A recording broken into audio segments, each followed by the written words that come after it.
Hey guys, Simcoder here, and today we are going to do something a bit different. We are going to try and basically clone what Firebase Analytics does, and we are going to build our own analytics system and performance monitoring system.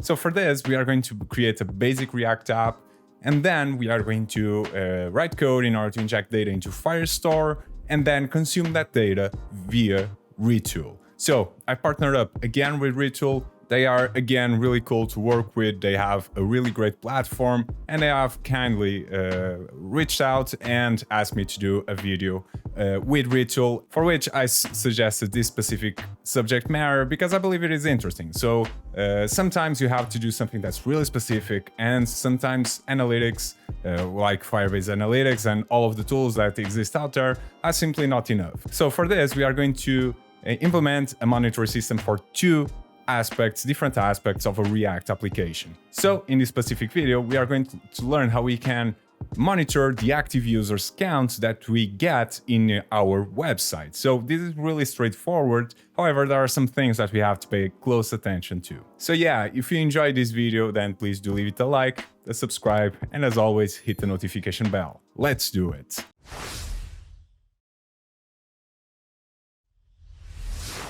Okay, so let's do it. And the first thing that we'll have to do is obviously to create our React app. And we can do this with this command. So create React app, and I'm going to call it analytics _ YouTube.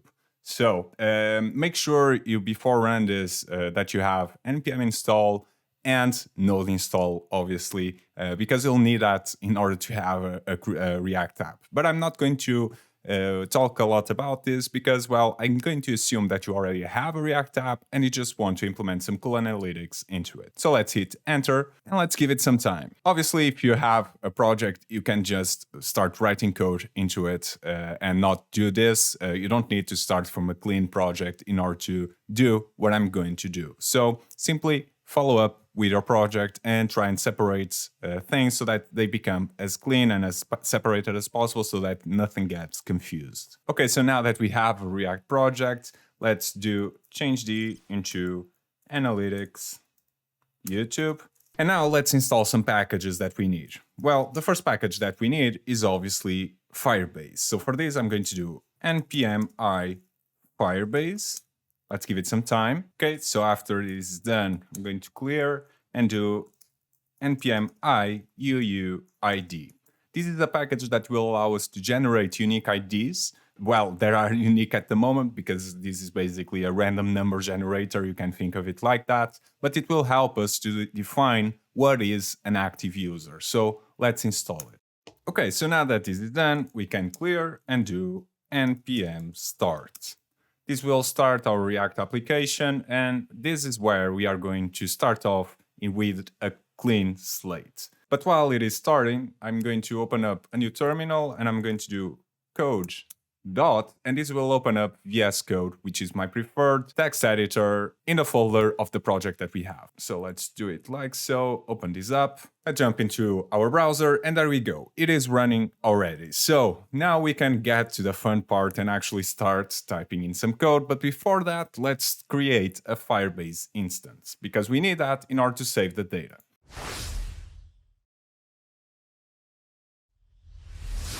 So let's go into Firebase, add the project, analytics, YouTube, and I can't have underscores, obviously, so I'm going to replace it with an hyphen. Okay, now let's hit continue, select account, the default account. You can pick and choose whatever account you have. This is not really that relevant.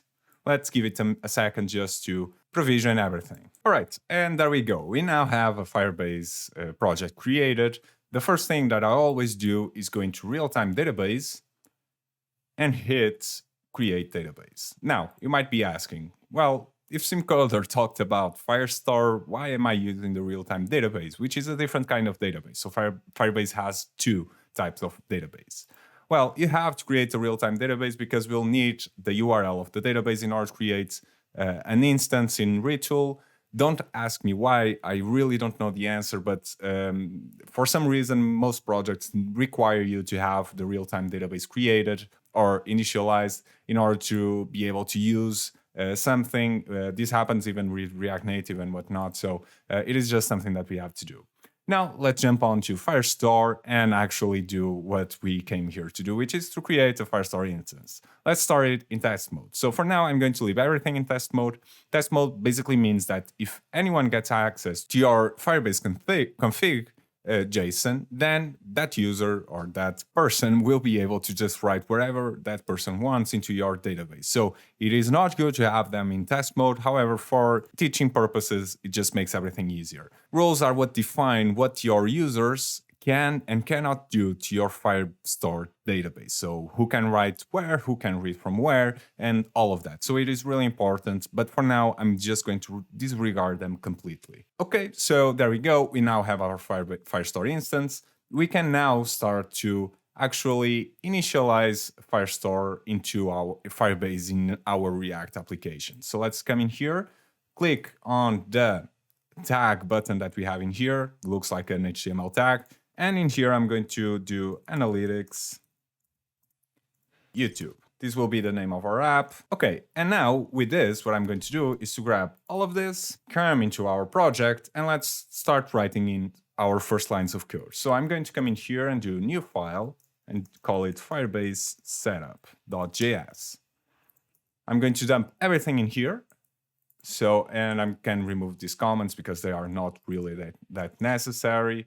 And I'm going to remove analytics because we are going to do our own. So we don't need to use Firebase analytics for this.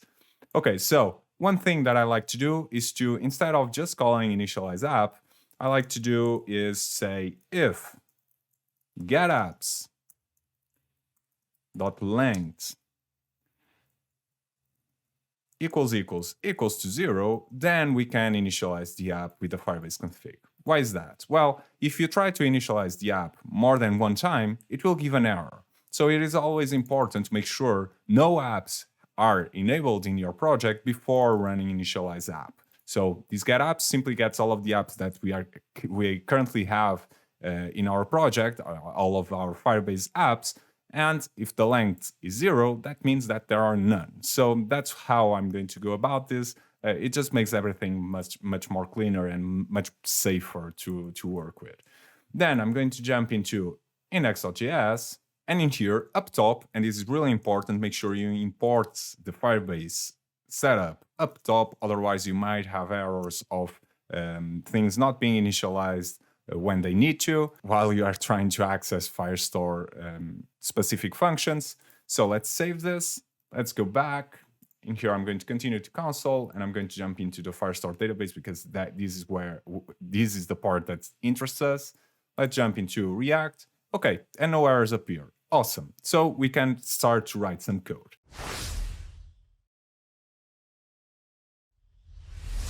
So what do we need in order to figure out if a user is online or not?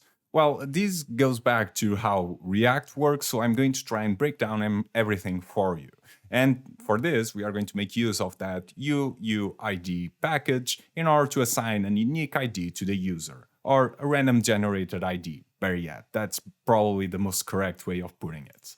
Okay, so right now we have our app.js. In here, we don't have anything meaningful. We can replace everything in here that we want. So as always, subscribe to Simcoder. Like so, let's correct this. And if we come in here and delete this, and we go back to our app, you see that everything updates. So I'm sure you are used to React at this moment. Okay, so now what we want to do is to, whenever the app component mounts, we want to save an entry to our Firestore database with the unique ID of the user at the moment, obviously, the time when it was created, and some other meaningful information. So anytime the user jumps into our website, we want a function that will be called only one time up until the user reloads the page. At that moment, we don't have anything else to do. And whenever the user enters the app component, which is always, because when you enter our website, you'll go through app necessarily, we want to save an entry to Firestore. And that time, it will count as one active user for today. So I hope this was kind of easy to understand. If not, it will once we start to write some code. Okay, so now I'm going to create a folder for everything that has to do with analytics. So analytics, and in here I'm going to create an analytics.js, and in here I'm going to start writing the function that will save this entry to Firestore. So export const add online user equals to session ID. So the session ID will have to be generated somewhere else. And I'm going to open a arrow function. And in here, I'm going to set doc, which for some reason isn't auto-importing, but it is simple. If it isn't auto-importing, you can simply come in here and do set doc from Firebase Firestore. Okay, now that we have set doc, we need to create the documents, or better yet, define the documents path inside Firestore. So how are we going to do this? Well, we'll have a collection called online users.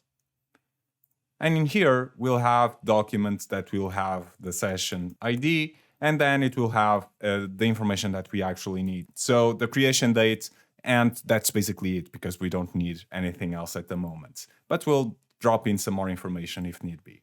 So in this case, we can simply call doc, which will auto-import from Firebase Firestore. Then it will need to receive the Firebase Firestore instance. And for this, I like to go up top and do const db equals to get Firestore. Then it will receive as the first parameter the db, which is a Firebase instance, Firestore instance, better yet. Then it will receive the collection. So in this case, we want to drop this document into online users, and then we have to pass the name, or better yet, the ID of the document that we are about to create. And we have to control this because we don't want to create an ID automatically with Firestore. And we don't want to create an ID automatically with Firestore, and I can explain why, which is because if you have an authentication system in your website, you might want to replace the session ID with the user's ID, because that's a unique ID that identifies the user. So that's the better way of doing that. But for example, if you don't force your users to authenticate in order to use your website, and you just want to see how many users enter your website, this would be the way to go. Okay, so now let's do comma, then open curly brackets. These will be the data that will be placed into Firestore. And I'm going to, first of all, just drop in a type. So users online. We might want to have other types of documents inside this collection in the future. I don't know. So I like to future-proof our app and add these sorts of things that will allow us to mix and change the data later on if need be. Then we are going to set the creation. This is the creation date, basically. So the creation date will be server timestamp. What is server timestamp? So in Firestore, if you want to create a timestamp for any document, in this case, the creation date of the document, it is better to leave the creation of this timestamp up to the Firestore servers. And why is that? Well, your user might not have the correct dates in their device. Your user might not be in a correct time zone that you are not expecting. So it is better to just say, hey, Firestore, create me a timestamp for this specific document whenever it reaches you. And it will replace this field with the timestamp of the server at that specific time. So this simply works best. Okay, so now that we have this, we are now able to jump into the code and learn how we can use this, because, well, a function by itself won't do anything.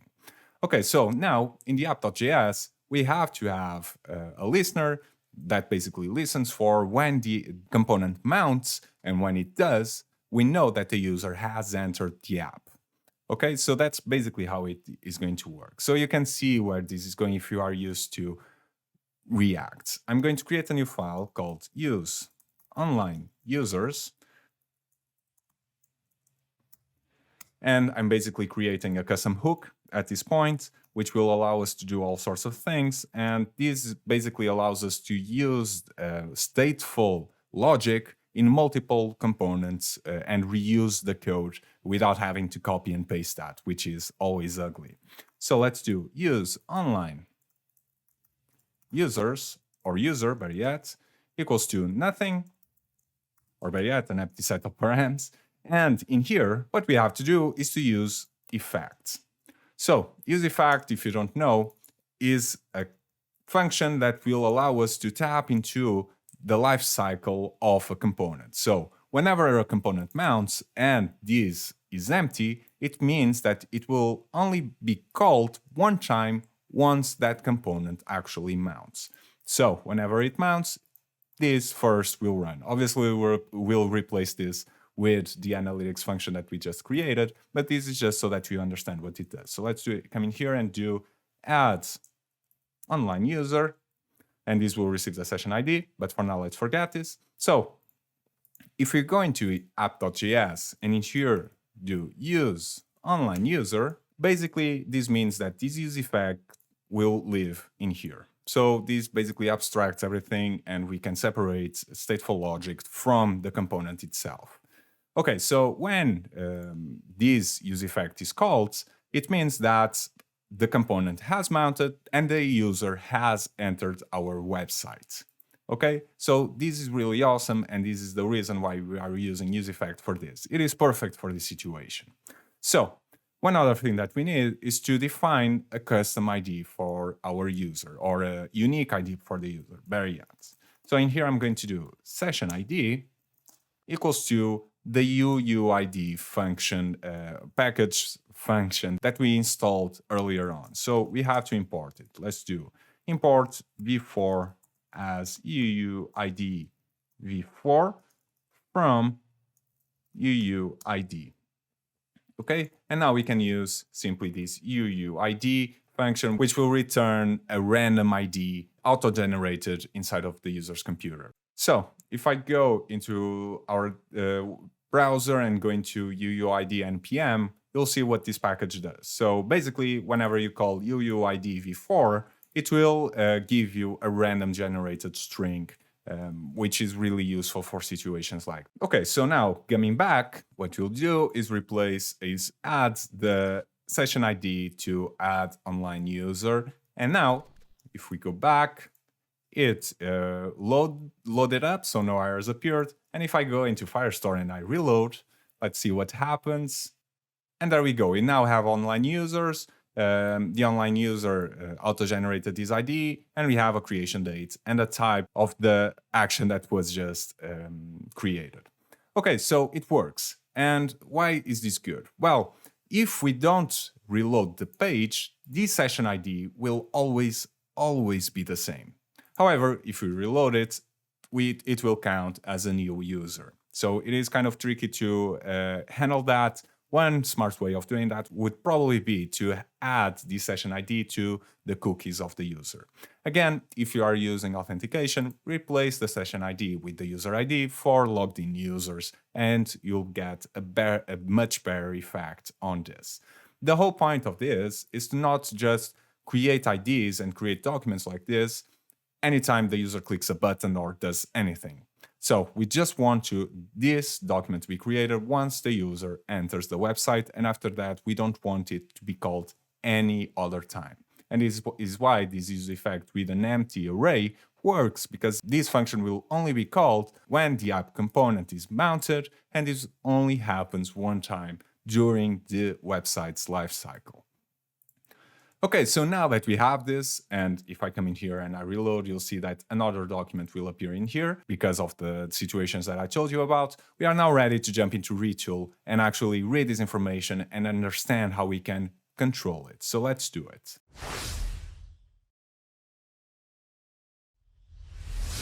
Okay, so I'm simply going to go into retool.com. Let's do it. And now, if you don't have an account, please create one. I already do, so I don't need to do anything. Right now, what we need to do, and after you reach this page, you'll see a lot of information, an example project, and all of that. They are really cool. They offer a lot of information around the platform. But the first thing that we have to do is create a resource. And why is that? Well, a resource is basically, and if you look at here, you'll see what I've used it for with this specific account. It basically connects your project to a Firestore instance, which is obviously important because we have to consume that data. So let's create new, going to here, select Firebase, and in here I'm going to give it a name, so Analytics YouTube. Then we are going to go into our Firebase dashboard, go into Project Settings, and in here we are going to go into Service Accounts. Now we are going to generate a new private key. Again, it is really important to keep this private. I'm going to delete this project afterwards just because of this, so make sure you don't share this with anyone other than people you trust or people that are working in the project. Okay, so now that we have this, we can go back, go into General, and in General, we are going to grab the database URL. So let's come in here, copy this, drop it into the Firebase database URL. This is something that we don't use, but we need to have inside of our project. And in here, I'm going to grab Analytics YouTube, which is the project name. So the project name you can find in here. And I actually made a typo, but it doesn't matter. I'm good to go with that. We are changing the name of YouTube, YouTube. So, I mean, that works for me. Then we can test collection, just make sure everything went through nicely and no errors occurred. And then we can create the resource. Okay, so now that we have this, what I'm going to do is to create a new app. So let's give it a name. In this time, it will be Analytics YouTube. It will be in the root folder of our Retool, but I'll change this in a second. I'll create a folder for it. Just make sure everything is nice and clean. And okay, now we reach this page. And this is where you can control your app from Retool. And as you can see, you have a lot of information in here, but it is pretty straightforward. So let's go with it step by step. So first of all, we have these 3 panels in here that you can control with this top navbar. So what do they do? Well, on the right side, you have your components, your modules, which we'll look at in a second, and you have your inspect. So whenever you insert any type of component inside, let's do this one, you'll be able to click it and you'll be able to go into inspect and control that said module however you want. So they have a bunch of default components that you can use. You can also create your custom ones, but for now, all you have to know is that in here is where you control them. So I'm going to delete this one for now because we don't need it.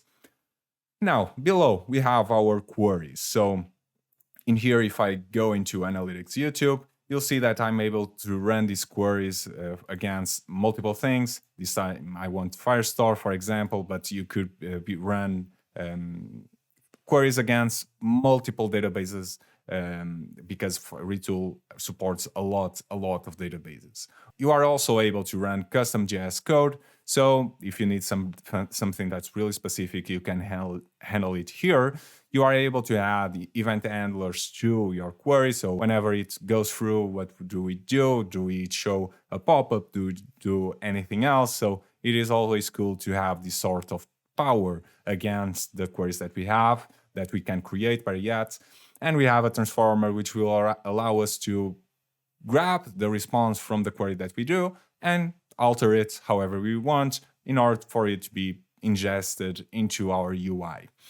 Then on the left side, we have everything that goes from the state of our app at the moment. We can create variables that we can change, and they basically work as use state variables in React. And I'm not sure if Retool is made with React, but it works in a pretty similar way if you look at it that way. Then you have your global variables like the current logged in user. You have your URL params, which are important if you are planning on moving between multiple Retool pages. And you have your viewport information with the height and the width and multiple other things. But we won't get into this left panel a lot today because, well, we simply don't need it for what we are going to do. Okay, so now that we've went through this, let's start handling our projects. So I'm just going to use actually one component for this specific use case, which is the statistic. So I'm going to grab it, drop it in here, and it will show up. So basically, they use this a lot for what it seems for tracking sales within a e-commerce website. But we are not going to use it for that. We are going to use it to compare today's active users with yesterday's active users. So let's do it.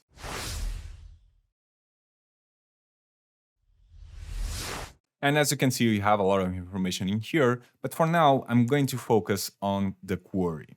So what query do we want to do? And I'm going to take you through what everything means inside this query panel.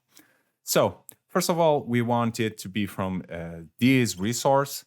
We want this to run this query automatically when the inputs change. This is made specifically for example, if you are trying to search for a user inside of a list, anytime you enter a name into a search box, it will automatically run this query again, and it runs automatically when you enter the page. For the second option, it will only run when it is manually called from a button click, for example, or something like that. So because we want to run this always when the user enters this web page, we'll set it to run query automatically when inputs change. Okay, so we want it to get it from Firestore. We want the action to be query Firestore. And in here, we are going to set the collections that we want to actually query. This time, it will be online users. Okay, so now that we have this, the next thing that we'll need is to do a query where we get only the documents that were generated today. So how can we do this? Well, as you might remember, we have the date of the creation of each and every single document inside of creation in here. So this is a timestamp and we can query against it. So let's come in here and do creation bigger than.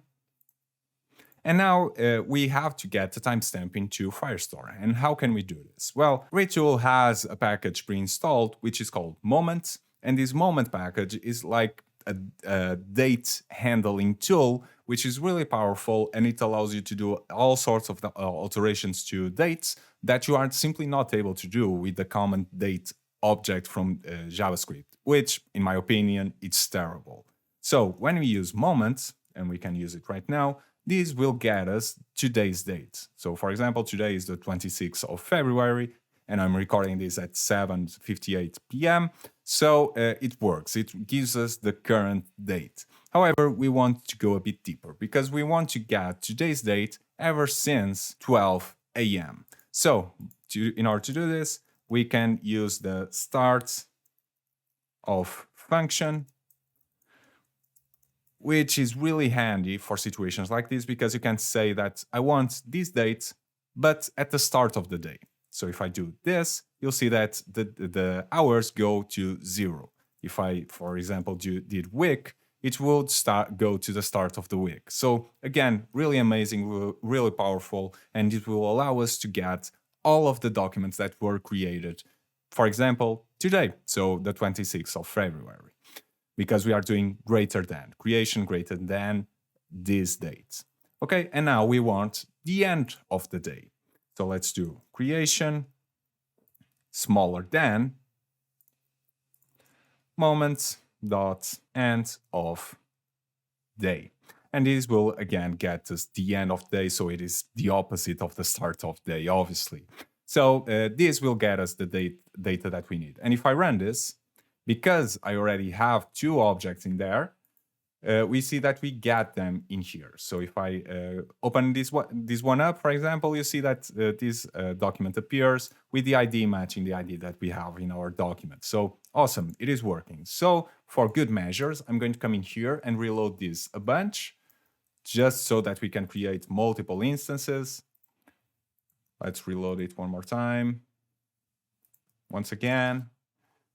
Okay, now I'm going to go up top and change the date so that it appears as if some user entered our website yesterday. And I'm going to do this for two documents. So 25th of February.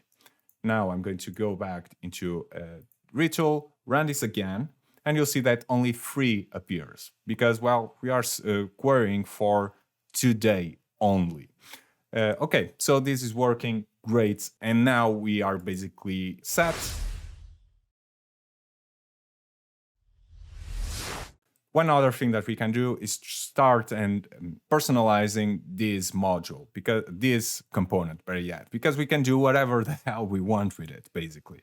Well, obviously, with the rules of Retool in mind and all of the attributes that we actually have.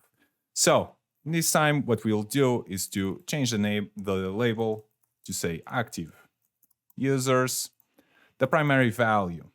And this again from Retool. You can access any data using two sets of curly brackets. And in here, what we are going to do is set it to query one dot data, but this data will give us an array. So just remember that Retool works as basically a JS package, and you can write JS code inside of it. So in this time, I'm going to do dot length, and this will give us the number of documents that we have for today. So the number of users, so basically the number of users that entered our website. Okay, so awesome. Now you see that 3 appears. However, we have to do some things more because it is assuming that we are working with currency. So let's go into the format. It will be standard. I'm going to show a trend arrow so that we can see if we are up from yesterday or down from yesterday. Okay, and this is done. Now we can select an icon just to make it look pretty. So user, and I can use this user, for example. Now let's change this text. So since yesterday. Okay. Now, what does this secondary value mean? Well, if you are paying close attention, you'll realize that 0.08 is from 0 to 1 the same thing as 8% from 0 to 100%, obviously. So this 8 is what appears in here. So how can we calculate this? Well, in order to get the percentage increase or decrease of users from yesterday to today, we need to know how many online users were on yesterday. So we need to write another query for this, basically. However, I don't want to keep on creating queries if we can abstract them into something where we can reuse the same query multiple times over. So Retool, again, allows you to do this. And if you come in here, you'll see that you can click it and do extract to query library. But before that, I'm going to come in here and change the name of the query. So I'm going to say online users, hit enter, and this primary value will automatically update to match the name. And I'm going to extract this into, and now when you extract it from a query that was in here, you'll see that the icon changes and the resource now is import from query library. And we have two variables that were automatically created for us. So let's go into open query and figure out what this is actually. So if you come in here, you'll see that we have multiple instances of queries that we make or might make. So by doing this, we are able to abstract all of the information and use it in a more meaningful way. So that we can use it throughout our Retool environment in many different applications, and we don't need to be constantly creating these queries. Okay, so now that we have this, and if we run this, you'll see that nothing changes because, well, it is the same thing. So, however, we need another query, as I've told you. So this one will be called online users yesterday. So in order to figure out how many users were on yesterday, what we can do is to come in here and subtract a day from this date. So if I do dot subtract, and again, this is a function from moment, really awesome package, and you should obviously use it, comma days, you'll see that the date changes. So if I remove these days, it doesn't know what to subtract it from, and you'll see that the day changes. So if I did year, for example, you'll see that it goes to 2021. However, we just want to subtract one day from today's date. Now let's do the same thing for the variable 1, and there we go. Now if I save and run, you'll see that only 2 objects appear. And if I go into online users, which is from today, you'll see that 3 appear. You might remember that I altered the creation date of the 2 top documents to the 25th of February. So it is working. Let's go back into our Retool page, and in here, I'm going to enter statistic 1, and I'm going to alter the secondary value because right now we have to do some quick maths into understanding what is the percentage gain from yesterday to today. So how can we do this? Well, it is pretty simple. Let's do a double set of curly brackets so that we can actually understand, so that we can actually write some JS code. Let's add a set of parentheses, and let's do online users dot data dot length minus online users yesterday dot data dot length divided by online users yesterday dot data dot length. These will give us the percentage increase from yesterday to today. And as you can see, 50% appears, and this is because, and if I can open this up again, and we hover over the length of online users, it is 3. If we hover over the online users yesterday, it is 2. And because of that, we see that it is a 50% increase. So awesome. It is working and it is doing what we need. However, let's try and simply organize this a bit so that it doesn't become confusing in any way, shape, or form. And before that, I just have to make one quick fix in here, which is the online users. And I also want to add a suffix text, so users, like so that users appear in there. Okay, so now let's try and separate this part that we just did with the active users into an isolated component so that we can drop this anywhere that we want. And in order to do this, we can go into these ellipses in here and convert this into a module. So let's give it a name, and I'll call it online users, add it to the root, create module. And when we do this, it basically gets separated, and all of the logic gets separated into a small component. Think of this as React. You don't want to write your entire website into a single component. That would be insane. You have to separate them into smaller components. And with Retool, it is the same thing. So if I do Command K, for example, I can go into Analytics, YouTube. In this app, let's jump in. And you'll see that now it will have this, but we don't need it because, well, we created a module with it. So I'm going to go ahead and delete everything, delete all of the queries. The module will handle everything for us. And now you might ask, well, where is my module? Your module is here in online users. So let's drop it in here. And there we go. It appears and it is working. And as you can see, no queries appear inside of this page, which is the main page, because everything is self-contained inside online users, a custom module that lives separated from everything else. Okay, and now if I go into preview, for example, which will allow you to see the current state of it, it shows up. Okay, so awesome. It is basically working. Now, one thing that I want to do is to go back into online users module, go into edit module, and I want to insert a button in here to reload. As simple as that. I don't want to do anything fancy. I just want to be able to reload this data if we want to. Let's say we are getting close to that 1 million active users a day. So and you are spamming reload. And in order to not have to reload the website, it is good to have this sort of interaction or give the power of the user to have this sort of interaction with the website.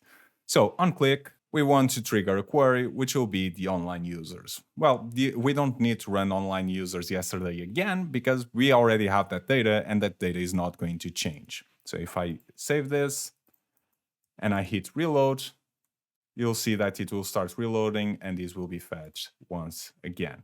So in order to test this, it is pretty simple. I'm going to come in here, hit reload, a new document will appear. And if I jump back and hit reload, you'll see that 4 appears and we are able to continuously monitor how many users are using our app at any single moment. So there we go. It is working. Now, if you go back, for example, and I'm going to go back home, I'm just going to organize this a bit. So I like to create a folder for each and every single project that I have, and I'm going to call it Analytics YouTube, create folder.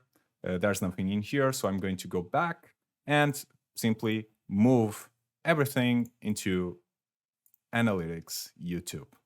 And now everything lives in here, and you are able to hit play, and it will show you the current app that we have. And we are able to reload. Again, if I come in here and hit reload, this will count as a new user, and there we go. It is working. So there we go. We now have a monitor system working. We are able to monitor how many active users we have and compare that with the active users that we had yesterday. Obviously, we could blow this up and do some million other things, show graphs showing the evolution of our active users throughout time and things like that. But for now, I believe this is an easy concept enough to grasp and to implement on your own so that you can ease into Retool and ease into Firestore if you've never used it before. So in the next video, we'll learn how to monitor performance of our React application, which is obviously something that's, again, really, really cool. So if you enjoyed this video, then please do leave it a like and a subscribe. And yeah, I hope to see you again tomorrow.